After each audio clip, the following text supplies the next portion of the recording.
Bonjour à toutes et à tous, c'est Gilles. Je reviens aujourd'hui continuer de partager des idées sur différents aspects. Je voulais vous remercier aussi infiniment pour vos dons. Actuellement, ça m'aide vraiment. Et si vous voulez une session privée, n'oubliez pas de m'envoyer un email. Et donc, je discutais un peu parce qu'on est vraiment actuellement un peu d'astrologie. On est entre deux éclipses. Les éclipses, c'est les, les événements cosmiques qui ont le plus d'influence sur nous. Et donc, on est vraiment dans le procédé d'une renaissance complète.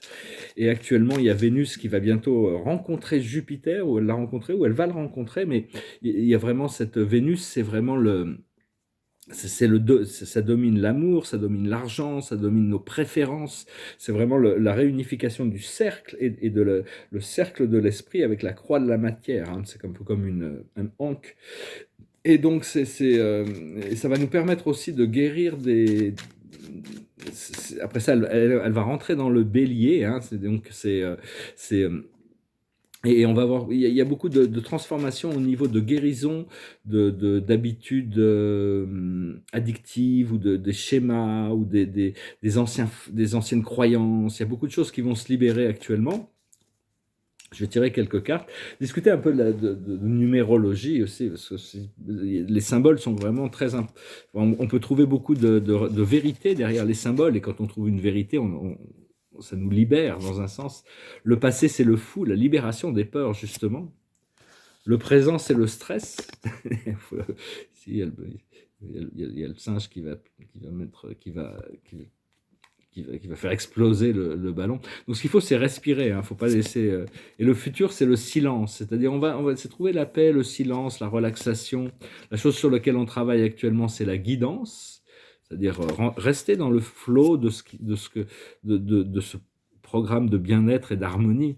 Et le futur, c'est la créativité. Alors le stress actuel, le stress, c'est à nous d'un point de vue chimique, le stress, c'est du carbone monoxyde ou dioxyde qui est coincé au fond des poumons. Donc il faut vraiment apprendre à respirer quand on oxygène notre corps, on le ramène à l'état de positivité, hein. Ça, c'est quelque chose que ce qui nous stresse, c'est les ressources.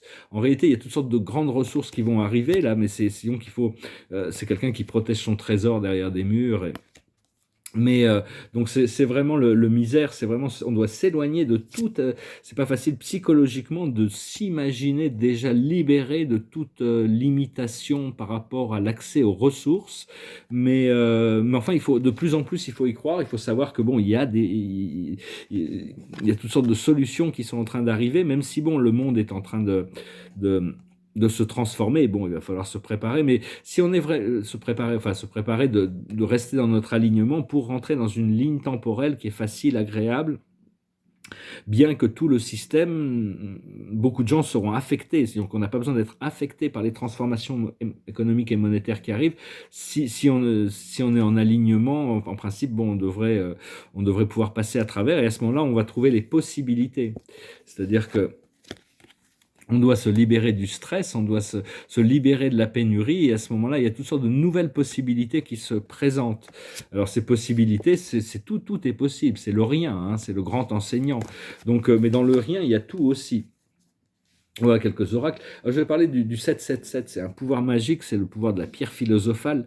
C'est le 7-7, c'est un chiffre magique qui se tient entre le 666, qui est l'amour inconditionnel, et le 888, qui sont les possibilités infinies. C'est justement ça. Et donc, à travers cette magie du 7, parce que le 7, il a de nombreuses significations. D'un point de vue spirituel, ici, sur Terre, dans le monde matériel, on est sur une base mathématique 10, le décimal. Cela dit, bon, les anglo-saxons sont une base 12, hein, mais donc en essence, on s'est décidé sur une base 10, alors que tout l'univers morantiel, l'univers ascensionnel, est sur une base 12. On a une matrice de 12 dimensions, il y a 12 mois dans l'année, enfin bon, il y a toutes sortes de... Et par contre, dès qu'on monte supérieur au monde céleste universel et super universel, on revient sur une base 10. Mais si on après, bon, je parle de ça, mais si donc c'est après ça, si on va au niveau paradis, du paradis paradisical, on revient sur une base 7. C'est-à-dire le 7, c'est pas pourquoi 7, parce que il y a il y a que cette association possible de la Trinité originale. Dieu est un. On va voir que Dieu est un, mais il est trois personnalités distinctes au paradis. Et donc, il y a cette possibilité de ministère, de perception de la réalité, le Père seul, le Fils seul, l'Esprit seul, le Père et le Fils ensemble, le Père et l'Esprit ensemble, le Fils et l'Esprit ensemble, le Père, le Fils et l'Esprit ensemble. Nous, on est dans le septième super univers, qui est le ministère du septième Esprit Maître, qui est le, le, le Père, le Fils et l'Esprit. Nous sommes dans le super univers le moins développé, mais celui qui crée la résolution finale de l'univers, du grand univers. Bon, ça c'est de la cosmologie, hein, mais savoir que bon, la nature du Créateur au paradis, elle est connue, ce qui est notre nature. Il n'y a pas d'autre nature que celle de Dieu dans la réalité de Dieu. Donc c'est l'amour, la première nature c'est l'amour, la deuxième nature c'est la miséricorde, et la troisième nature c'est le ministère. Hein. Parce que la première source, il y a une histoire qui est contée au paradis, je vous parlais de cette histoire, mais c'est une histoire fictive, hein, parce que Dieu a toujours existé, l'univers, le paradis, l'univers central a toujours existé, même si l'univers, le cosmos il y avait une époque où il n'y avait pas de cosmos, mais l'univers central et le paradis ont toujours existé. Seulement, il y a une histoire qu'on explique aux êtres du temps, c'est qu'au départ, il n'y a qu'un seul infini, une personne qui est tout et rien, et qui est tout et qui tout matériel, spirituel. Mais à un moment donné, il y a eu une différenciation entre le matériel et le spirituel. Donc, il y a le Père crée le paradis comme une sphère infinie, absolue, matérielle, et le Fils éternel comme une personnalité absolue où toutes les valeurs spirituelles de la personnalité sont manifestée. Et après la tension entre le Père, le Fils et le paradis, il y a eu l'éventuation de l'Esprit infini qui prend tous les desseins du paradis et qui manifeste l'univers central, 1 milliard de planètes parfaites. Et après, il y a tout un procédé d'intégration qui nous est raconté, c'est des histoires. C'est le livre d'Urantia qui raconte ça, qui explique ça, c'est qui nous permet d'avoir accès à ces choses, cette connaissance dans la première partie. Et d'ailleurs, je voulais exprimer ma gratitude aux anciens des jours, qui sont il y a 21 anciens des jours, c'est eux qui, officiellement, d'un point de vue paradisiaque, la création des anciens des jours, ça marque le début du temps, parce que ce sont les administrateurs des super univers. Il n'y en a que 21, ils sont toujours au centre de leurs super univers. Et par contre, il y a des liaisons, comme Sanat Kumara, on dit que c'est un ancien des jours, c'est pas un ancien des jours, c'est une liaison des anciens des jours, enfin à ma connaissance, hein, mais enfin bon, je ne sais pas trop à ce niveau-là. Je voulais aussi aborder un problème, c'est qu'il y a beaucoup de gens qui croient dans la religion que le Christ va les sauver. Le Christ ne va pas les sauver, personne ne va les sauver, personne ne va nous sauver. C'est à nous d'équilibrer notre énergie parce qu'on est des créateurs. Le Christ, c'est un grand frère, c'est un ami fidèle, c'est un maître ascensionné qui va nous guider vers l'amour et la reconnexion.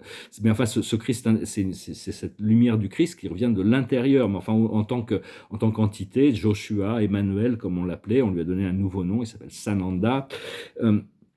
Et disons que il n'y a pas une force qui va venir nous sauver, c'est juste qu'on équilibre notre énergie avec la source, et nos énergies, et au plus on se rapproche de la source, au plus naturellement il y a cette élévation. Et donc ça, c'est en train de se passer, hein. En réalité, le Christ, bon, on l'appelle aussi maître, c'est le Fils créateur qui maintenant est maître de l'univers, c'est un fils de l'ordre de Michael. Alors, il y a un mystère par rapport au Fils créateur du paradis, c'est-à-dire qu'il n'y a que 700 000 univers qui vont être créés, hein, 7 000 milliards de planètes dans le temps et l'espace. On sait ça par rapport aux architectes, ça c'est des choses qui sont révélées. Mais il y a plus de 700 000 fils créateurs, alors que chaque fils créateur est le Père divin de sa création. Donc on ne sait pas trop, c'est des choses qu'on ne sait pas trop. Bon, je parle ici, je vais aussi faire une petite conférence pas une conférence de presse, pas encore, on n'est pas encore là, mais une revue de presse plutôt. C'est parce qu'il y a beaucoup de gens, la plupart des gens s'intéressent plutôt aux évolutions du monde physique et terrestre qu'aux choses spirituelles. Mais enfin, c'est important d'avoir, enfin, je pense que ce qui est le plus important, l'esprit m'avait révélé, c'est l'esprit, c'est ce qui est le plus important que tout le reste, hein, en réalité. Alors, je vais retirer quelques cartes. Je ne sais pas si je vais pouvoir faire une vidéo en anglais là. La plus haute sagesse, c'est la symphonie inachevée. C'est-à-dire, entre ces deux clips, il y a quand même des choses qu'on s'aperçoit qu'il y a besoin de compléter. On a besoin que Dieu nous aide pour compléter notre programme, même si c'est dans notre responsabilité. Quelles sont ces choses que l'on doit faire? Ce qu'il faut comprendre, c'est lâcher prise du drame, hein, tous ces deux pouvoirs, ces positionnements, tous c'est vraiment lâcher prise du drame. Ce qu'il faut faire, c'est la flexibilité. Vraiment rester flexible. Hein. Il n'y a pas besoin de. Et ce qui arrive à l'aboutissant, ça, on n'a pas le choix, c'est l'heure du départ. Hein. Il y a vraiment un nouveau départ qui arrive. C'est un peu comme ça arrive de toute manière. Donc, parce que les dimensions, on est des êtres multidimensionnels. Seulement, quand notre vision, notre perception de la réalité est dépendante sur quel est notre point de vue de conscience qui est dominant.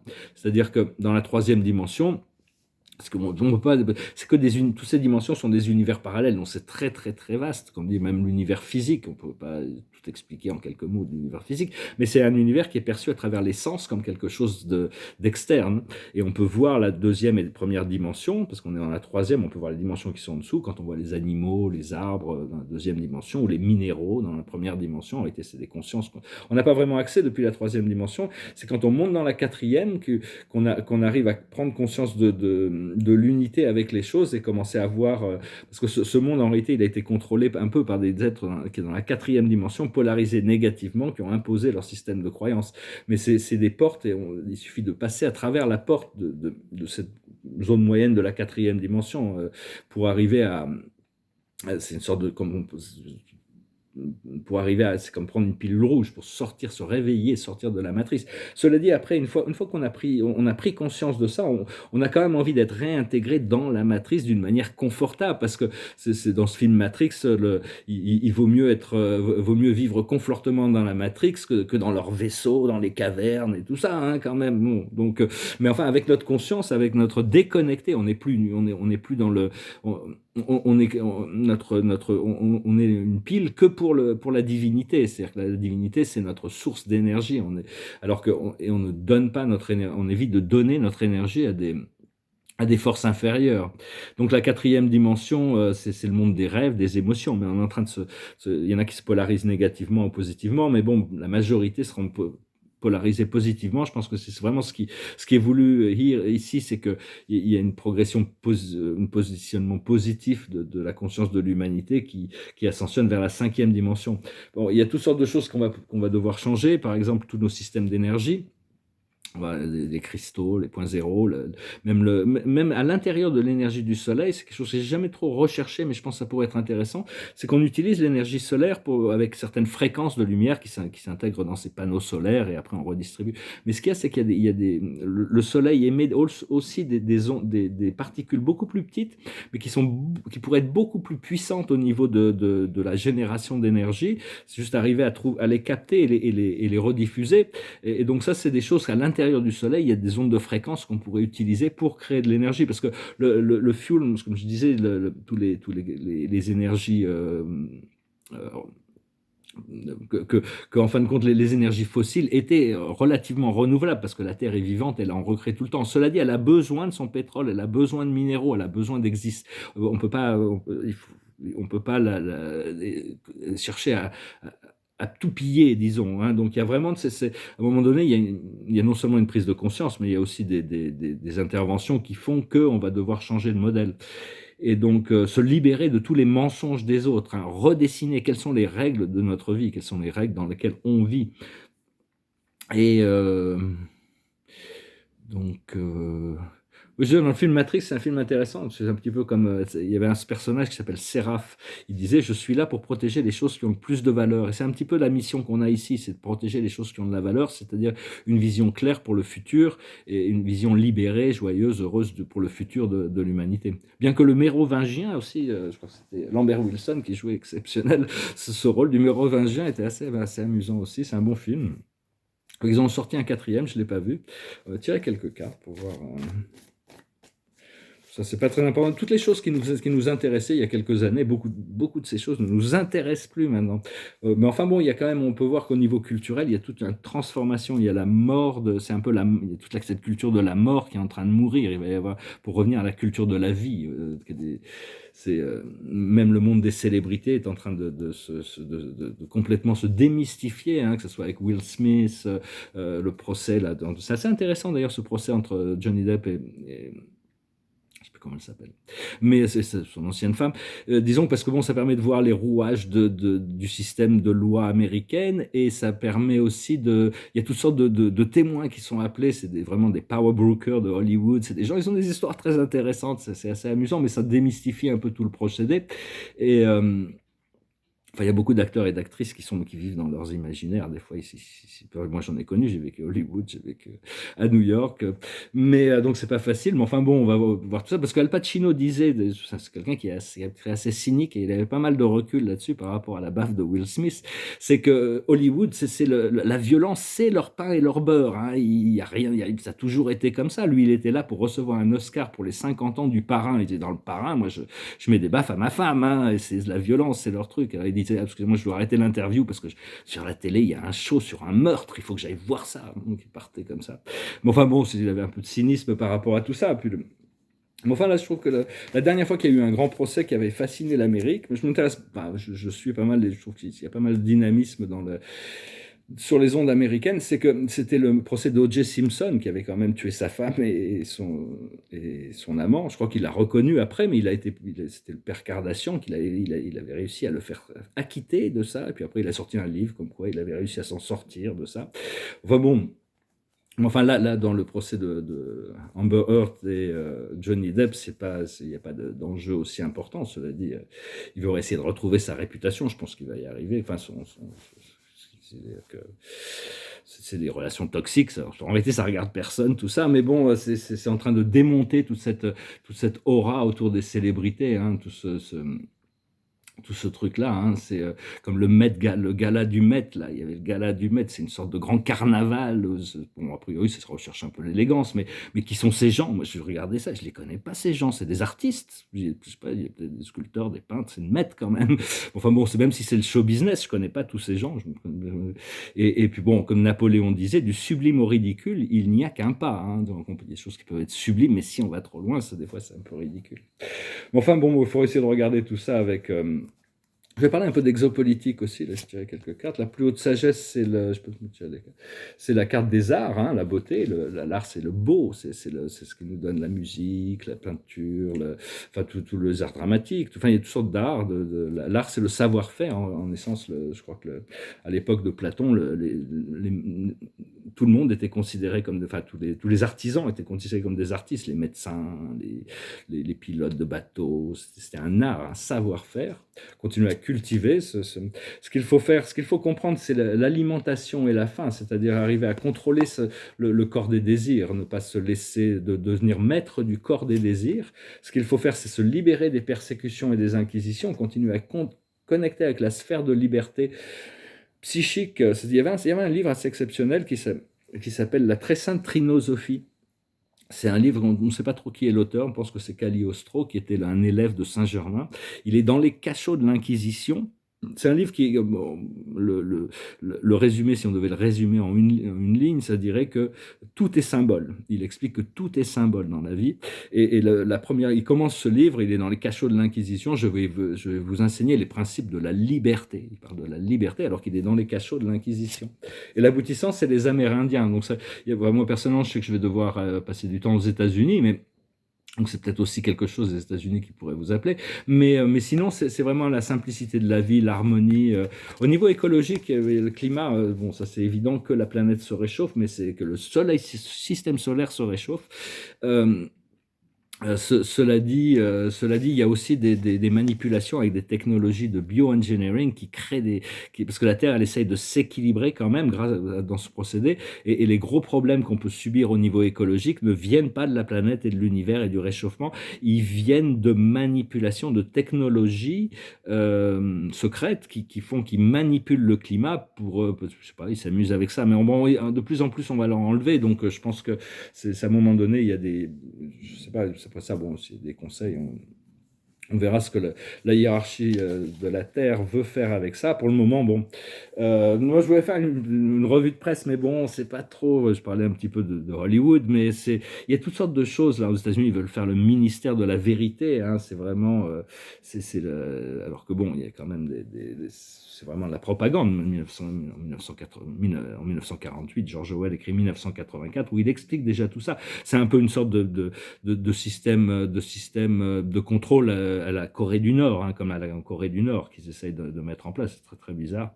Enfin bon, ça pousse des résolutions, les gens à se réveiller. Et voilà, donc il y a pas mal de choses qui vont arriver. Là, je ne veux pas trop discuter tout ça, non, c'est pas vraiment la peine. Bon, je voulais dire, moi, je suis plus les actualités aux États-Unis par rapport à toutes ces choses d'actualité. Je suis plus intéressé, mais sinon en France, il y a des chaînes qui sont pas mal. Il y a Libre Info, Info Libre, il y a beaucoup de gens qui suivent ça. Moi, il est très sympa, je sais pas son nom, mais il est très sympa. Il essaie de garder les choses sur les rails. Il y a aussi la chaîne de Idriss Aberkan, il a des bonnes, je trouve que c'est quelqu'un qui a quand même des bonnes perspectives. Il y a une chaîne qui s'appelle Stratpol aussi, qui nous montre un petit peu ce qui se passe, pour ceux qui s'intéressent, ce qui se passe de point de vue, c'est un journaliste qui parle il habite à Moscou et il montre les choses telles qu'elles sont, beaucoup plus. Personnellement, je regarde plus les chaînes financières parce que des fois, au niveau du curseur, le monde financier nous montre les choses plus facilement. Et donc, enfin voilà, je voulais vous remercier de continuer à travailler sur cette intégration, parce qu'on n'a pas le choix, on va être intégré, il n'y a pas besoin de forcer les choses, il y a juste besoin de ralentir le plus possible. Et puis les choses vont bien se passer. Je vais chanter une chanson pour finir. Chanter une chanson en français. Je me suis dit, tiens, une chanson de Gainsbourg. C'est assez sexy, Gainsbourg, je trouve. J'aime bien ça. On va chanter. Ça s'appelle L'eau à la bouche. Écoute ma voix, écoute ma prière. Écoute ton cœur, allons, laisse-toi faire. Je t'en prie, ne sois pas farouche. Quand me vient l'eau à la bouche. Je te veux confiante, je te sens captive, je te veux docile, je te sens craintive. Je t'en prie, ne sois pas farouche, quand me vient l'eau à la bouche. Laisse-toi au gré du courant, porter dans le lit du torrent, et dans le mien, si tu veux bien, quittons la rive, partons à la dérive. Je te prendrai doucement et sans contrainte. Allons, de quoi tu peur, allons, n'aie nulle crainte. Je t'en prie, ne sois pas farouche, quand me vient l'eau à la bouche. Cette nuit près de toi, je viendrai m'étendre. Oui, je serai calme, je saurai t'attendre. Et pour que tu ne t'effarouches, vois, je ne prends que ta bouche. Serge Gainsbourg. Je tiens une dernière carte pour finir. Je sens toutes sortes de transformations. On est entre deux éclipses, donc il faut pas trop, enfin, je veux dire, il faut savoir que bon, on est en pleine dans cette renaissance intérieure, extérieure. Il va y avoir tous ces projets. Moi, tous mes projets sont sur l'initiation d'une culture planétaire, une renaissance. Et donc, je suis très excité. Ça fait quand même très longtemps que je les mets en place, enfin que je les prépare, disons. Et donc, la carte de la journée, c'est la carte que j'ai tirée 3 fois aujourd'hui. J'ai voulu demander, c'est 3 fois, je me suis servi déjà de ce jeu de tarot. Et c'est cette carte qui revient encore. C'est la Dame d'Ariel, mature, l'esprit pratique, généreux et heureux. Donc, prenez soin de vous et de ceux que vous aimez. La capacité de rendre tout plus beau. Conseil sage et pratique. Donc voilà. Écoutez, je vous remercie, je vous salue encore une fois, et puis je vous salue, je vous dis à très bientôt. Namasté, Adonai.